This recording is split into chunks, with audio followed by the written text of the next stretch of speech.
വർക്കലയിൽ ഹൃദ്രോഗിയായ ഓട്ടോറിക്ഷ ഡ്രൈവർക്ക് ക്രൂരമർദ്ദനമേറ്റു.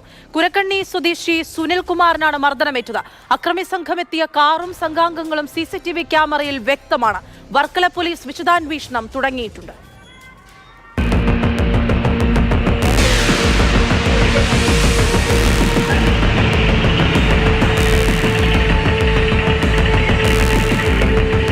വർക്കല പാപനാശ കൊച്ചുവിള ജംഗ്ഷനിൽ ഓട്ടോറിക്ഷ സ്റ്റാൻഡിൽ വെച്ചാണ് മർദ്ദനമുണ്ടായത്. വാഹനവുമായി സവാരി കാത്ത് കിടക്കവേ കാറിലെത്തിയ സംഘമാണ് ഹൃദ്രോഗിയായ സുനിൽകുമാറിനെ മർദ്ദിച്ച് അവശനാക്കിയത്.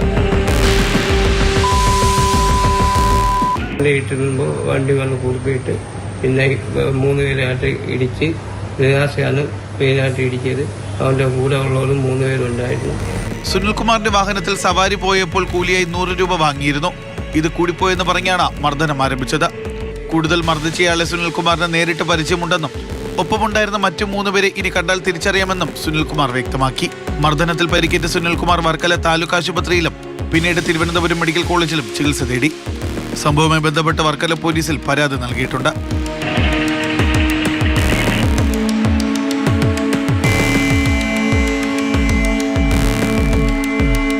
മാതൃഭൂമി ന്യൂസ്, തിരുവനന്തപുരം.